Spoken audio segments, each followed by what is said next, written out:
The typical commercial airport is a busy place. There are many organizations, agencies, and individuals simultaneously performing many unique and diverse tasks. The airport fire department and its personnel are a big part of this beehive of activity. Successful day-to-day operation requires everyone at the airport to work together efficiently during both routine and emergency conditions. The Airport Certification Manual and Airport Emergency Plan will provide detailed information about the airport and the roles and responsibilities of the Airport Fire Department. Each airport has an index that identifies the size of aircraft it serves. You should know the index of your airport. Briefly, Index A includes aircraft less than 90 feet in length. Index B includes aircraft at least 90 feet in length but less than 126 feet. Index C includes aircraft at least 126 feet but less than 159 feet. Index D includes aircraft at least 159 feet but less than 200 feet. And Index E includes aircraft at least 200 feet in length. In general, the longest aircraft with an average of 5 or more daily departures determines the index of an airport. Federal Aviation Regulation Part 139 requires airports that serve scheduled air carrier aircraft to meet certain operating requirements. The Airport Certification Manual, or ACM, describes how each airport satisfies those operating requirements. Each airport's ACM must be submitted to and approved by the FAA. Applicable portions of the ACM must be provided to airport personnel responsible for their implementation. ARFF personnel will have a copy of the ACM, normally in the airport fire station office. The ACM will identify who owns and operates the airport. The ACM will contain a grid or other means of identifying key locations, areas, structures, and terrain features. The ACM also identifies the airport's system of runway and taxiway identification, marking, and lighting, as well as the airport's movement and safety areas. The ACM certifies which agency will provide rescue and firefighting services. The ACM will usually contain memoranda of agreement between the airport and organizations providing the ARFF capabilities. It is recommended that the ACM include a letter or memorandum of agreement with air traffic control for a discrete emergency frequency. The ACM also indicates the airport's index and the types and quantities of ARFF apparatus and extinguishing agents available to meet Federal Aviation Regulation Part 139 requirements. The ACM describes how hazardous cargo is handled, stored, and transported on the airport, and by whom. It also gives details about airport fueling operations. The airport is required to inspect the facilities and equipment of every airport fueling tenant every 3 consecutive months. Firefighters may help with these inspections. Federal Aviation Regulation Part 139 mandates that airport features must be inspected once during daylight hours and once during hours of darkness, immediately after an aircraft incident, and when required by unusual conditions. The ACM will normally contain a copy of the self-inspection form. Notices to airmen, or NOTAMs, will indicate the dates and times for which they apply. Current NOTAMs should be posted in the airport fire station. The ACM also addresses procedures for controlling ground vehicles in the movement area, radio communications, using light guns when radio communication is lost, snow and ice removal, wildlife hazard management, evacuation or shelter in place. The Airport Emergency Plan, or AEP, is included in the ACM but can be a standalone document. As required by Federal Aviation Part 139, the AEP must assign emergency responsibilities, establish lines of authority and organizational relationships, indicate how response actions should be coordinated, describe how people and property will be protected in emergencies and disasters, identify response and recovery resources available within the airport or by agreement with local communities. The AEP has 4 major components. The basic plan describes the legal authority for emergency operations, general concept of operations, and general responsibilities for emergency planning and operations. Functional annexes are broad plans for the performance of specific tasks. They are unique to each airport and applicable to all emergencies. Hazard-specific sections provide additional information and instruction for specific hazards, such as bomb incidents, structural fires, and natural disasters. This information should be identified as sensitive in the AEP. Hazard-specific sections are designed to be pulled out of the AEP and used to manage emergency situations. Standard operating procedures and checklists provide detailed instructions on how to perform individual and organizational responsibilities and tasks. The AEP contains other important information that should be carried on ARFF apparatus, such as resource databases, multiple casualty incident plan, and information on the use of a discrete emergency frequency during aircraft incidents. All personnel must be familiar with and properly trained on their AEP assignments. Federal Aviation Regulation Part 139 requires that a full-scale AEP exercise, usually a realistic recreation of an emergency situation, be held at least once every 36 consecutive calendar months. Radio frequencies listed in the AEP should be tested at planned regular intervals. Telephone numbers should be tested quarterly. The AEP should also be reviewed in full at least once every 12 consecutive calendar months with representatives from all involved organizations and modified as necessary. Emergencies are complex and chaotic. It is essential to define specific roles and responsibilities well in advance of an emergency situation. Air traffic control is often the first organization aware of an emergency situation. The ATC tower often makes the initial emergency notifications to ARFF and other organizations. Other FAA personnel may take action to protect the incident scene and start the accident investigation process. Air carriers have extensive emergency duties and responsibilities under the law. Air carriers may make the required accident notifications. They can also provide information on the number of persons or hazardous cargo on board an aircraft. You should be acquainted with your local air carrier's personnel and emergency plans. Air carrier personnel should be included in your annual drill, and especially in large-scale tri-annual drills. Make sure airport management and tenants are included in your planning and training programs. Communications is usually the #1 problem in any emergency situation. Airport telephone lines and common radio frequencies can quickly become overloaded. Police, fire, and military organizations may have mobile communication units. Telephone companies can deliver mobile phone banks. The coroner or medical examiner directs and coordinates the recovery, identification, and processing of the deceased and their personal effects. The AEP will define responsibilities for triage, on-scene emergency treatment, and transportation of the injured to a medical facility. The AEP will also identify each building that will accommodate uninjured, injured, and deceased persons, and will provide contact information for all medical facilities and organizations. Saving aircraft occupants' lives is the primary objective of firefighters at a crash site. The fire department will also fight fires, stabilize incident scene hazards, and may assist with emergency medical services and recovery of the deceased. Preservation of the site is the second most important activity. Security of the accident scene is the responsibility of the airport owner until it is released by the NTSB or other official agency. A fire service officer will usually be the initial incident commander. In many instances, the ARFF department will be supplemented by a mutual aid response. Local mutual aid fire departments may have a tremendous amount of apparatus, tools, equipment, personnel, and expertise available for aircraft emergencies. ARFF units should be aware of the available off-airport resources.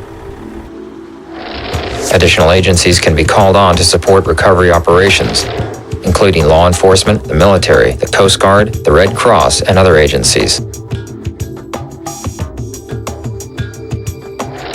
Understanding the airport's physical layout, markings, policies, and communication procedures is essential for effective and safe emergency response. The Air Operations Area, or AOA, is the area inside the airport boundary where aircraft movement takes place. The AOA includes aircraft gates, ramp areas, runways, taxiways, and areas for both ground vehicles and aircraft. The AOA is divided into two primary areas, movement and non-movement. The movement area includes runways, taxiways, and safety areas. The non-movement area includes all areas inside the airport boundary area other than taxiways and runways. Aircraft always have the right-of-way over ground vehicles. The only exception is when air traffic control explicitly authorizes a ground vehicle to have right-of-way over an aircraft. A solid yellow line and a dashed yellow line together usually separate the movement area from the non-movement area. Ground vehicles and aircraft must obtain specific approval from air traffic control for entry into the movement area. If there is no air traffic control, or if it is closed, vehicles and aircraft must announce their intention to enter the movement area over the appropriate radio frequency. Taxiways can be identified by letters and numbers, or specific names. Taxiway designations are not standardized and are generally determined locally. Always use the International Phonetic Alphabet to communicate taxiway and other letter designations over the radio. Taxiway location signs have yellow letters or numbers with a black background and a yellow border. When facing a location sign, the designation in the box is the taxiway the aircraft or vehicle is on. Air traffic control may refer to taxiways by their relationship to runways. Taxiways can be parallel, cross, or diagonal with respect to a runway. Where a taxiway intersects a runway, there will be a holding position marking or hold bar with 4 parallel yellow stripes extending across the entire width of the taxiway. 2 of the stripes are solid, while the other 2 are broken or dashed. The solid bars mean to stop unless directed otherwise by air traffic control. The broken bars mean free to cross and will be closest to the runway. Yellow lights, known as guard lights, may signal the locations of hold bars. Instrument landing system areas have unique hold bars. Aircraft use instrument landing systems, or ILS, when landing in inclement weather. The ILS glide slope and localizer systems have a safety zone called a critical area surrounding them. The outer boundary of the critical area has unique hold lines and will be marked with a red and white sign. ARFF apparatus in an ILS area can affect the ILS system. When the ILS system is active, do not cross ILS hold bars without clearance from air traffic control, even when the normal hold lines are ahead. Runways are paved areas designed for aircraft takeoff and landing. Runways have a white stripe on each edge and a broken white center stripe. Runways are aligned with the prevailing winds, since aircraft normally land and take off into the wind. However, an aircraft in distress may use the closest available runway. Runways are labeled numerically by compass headings, as seen from the approach end. Depending on the wind direction, either end of the runway could be the approach end.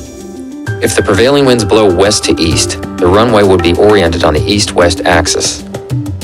Aircraft moving east to west would see a compass heading of 270 degrees. Runway designations eliminate the last digit of the heading, so this is runway 27.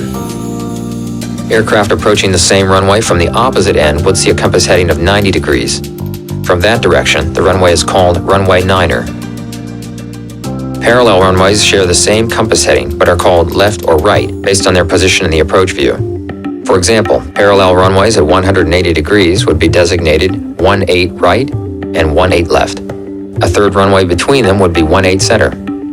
Runway numbers are oriented so they are visible to arriving pilots. Runways have white edge lighting at 200-foot intervals for night or poor visibility operations. On runways with ILS approaches, the last 2,000 feet of runway edge lights will be amber to designate a caution zone. Runway holding position signs are always red and white and illuminated at night. The ends of most runways are also marked with green and red threshold lights, green facing the arrival direction and red facing the takeoff direction. High-intensity white strobe lights, called runway end identification lights, identify the approaching runway threshold. Runways used by jet aircraft will have threshold markings consisting of 4 to 16 broad white stripes depending on the width of the runway. Part of the runway may be unavailable for aircraft landings, but available for takeoff or rollout when landing in the opposite direction. In this case, the runway is said to have a displaced threshold. A displaced threshold is marked by a solid white threshold bar across the runway that shows where the landing portion of the runway begins. The area behind the threshold bar may be used for takeoff or rollout when landing from the opposite direction. If an area behind the threshold bar can be used for taxiing purposes, it will have a yellow taxiway center line down the middle with yellow arrowheads pointing at the threshold bar. Areas used to dissipate jet blast for overruns during aborted takeoffs will be marked with yellow chevrons. Aircraft cannot use these areas in any other circumstances. An X painted on a runway or marked in lights means the runway is closed. Runway distance remaining signs are black with white numerical inscriptions. The number on the sign indicates the total runway landing distance remaining in thousands of feet. These signs may be located on one or both sides of the runway. The runway safety area is an area surrounding a runway capable of supporting aircraft under dry conditions without structural damage to aircraft or injury to passengers. Runway safety areas often extend up to 1,000 feet beyond each end of the runway and may be up to 500 feet wide. Except for fixed objects required for airport operations, no object or vehicle may be left in the safety area when the runway is open. Movement areas may have large paved areas for staging emergency apparatus or parking aircraft during an emergency. Most airports also have free travel areas, such as perimeter roads and service roads, where vehicles can move independent of air traffic control. Ramps and aprons are used to park and service aircraft. A gate is a terminal area where air carrier aircraft park to plane and deplane passengers. Exercise extreme caution and care when operating around ramps, aprons, and gates. Large aircraft parking areas will often have red and white envelope lines on the tarmac to indicate the area the aircraft will use. Do not park inside an envelope or behind aircraft at the gate. Check with ramp personnel to find a safe place to park, and be sure to leave someone with a parked vehicle to move it if necessary. All vehicles must yield if anti-collision lights are on, which means the engines are running or the aircraft is being moved. The airspace around every major metropolitan area in the country is crowded with aircraft flying, landing, and taking off. Statistics show that 88% of aviation incidents occur during takeoff and landing, which together make up only 7% of total flight time. Air traffic control is responsible for coordinating, sequencing, and separating the movement of aircraft during takeoff, flight, and landing. When an aircraft is at a certain altitude, location, or distance from the airport, the pilot will switch to the air traffic control tower frequency for their final destination. Air Wisconsin 3750, Richmond Tower, state nature emergency. In an emergency, any aircraft may attempt an emergency landing at the nearest accommodating airport. An aircraft incident can occur at any time or place. The traffic pattern is the prescribed series of movements for aircraft landing or departing from an airport. It is important for airport firefighters who may be waiting in a standby position for an in-flight emergency to be aware of traffic pattern movements. A typical traffic pattern has the following components: the upwind leg, the crosswind leg, the downwind leg, the base leg, and final approach, also known as final. In an emergency, an aircraft may not fly a traffic pattern, but rather a straight-in or modified approach. An aircraft in an emergency situation may force other aircraft in traffic patterns to perform go-around or missed approach maneuvers instead of their planned landing approaches. Airports serving air carrier operations will have a Security Identification Display Area, or SIDA. Personnel in this area must have an appropriate airport badge or an escort. You should investigate anyone without an appropriate badge visible. If necessary, escort the person out of the SIDA or notify security. Badges or card keys may be needed to access doors and gates to certain airport structures or the AOA. Some fences may have breakaway or knockdown posts that ARFF vehicles can carefully drive over. Use caution to avoid damaging bumper turrets. Every airport has unique features, from large bodies of water to nearby highways, agricultural areas, or wildlife preserves. Elevated obstructions such as water towers, smokestacks, cranes, and power lines are sometimes painted in red and white striping and marked with red flashing lights or white strobe lights. You should be thoroughly familiar with the airport environment, layout, and any special natural or structural features. Referring to a map can waste valuable time. You should also be aware of the current and projected conditions and activities of the airport, including weather and construction projects. Many airports present structural fire protection problems similar to a small city. Hangars, hotels, restaurants, air traffic control towers, cargo facilities, parking garages, and offices will have their own emergencies and may be affected by an aircraft emergency. Most airports also have terminal areas that represent a tremendous life hazard, especially when passengers exit the terminal to board or deplane. ARFF vehicles should carry appropriate airport maps and structural pre-fire plans. Maps should be easy to read and indicate every emergency response-related aspect of the airport. Water sources are an important airport feature. Hydrants are usually located near airport structures and perimeter roads. Most airports do not have hydrants in movement areas.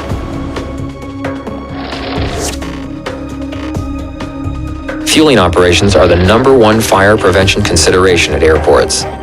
Fire prevention measures focus on preventing spillage and eliminating or controlling potential ignition sources. Fuel is loaded onto aircraft by one of 3 methods. One method uses underground piping and underground fuel hydrants in aircraft ramp parking areas. A fuel hydrant truck regulates the flow of fuel into the aircraft. A second method is to use fueling islands. A third and most common fueling method is by tanker truck. To transfer fuel, truck drivers must hold open a dead man device, which will shut down the fueling operation if released. Fuel trucks must also have emergency shutdown switches and fire extinguishers. Larger aircraft receive fuel through single-point fueling connections under the wing or in the fuselage. In addition, almost all aircraft have over-the-wing fueling locations that fill directly into individual tanks. Fire extinguishers are required on aircraft service ramps, fuel loading racks, and fueling vehicles.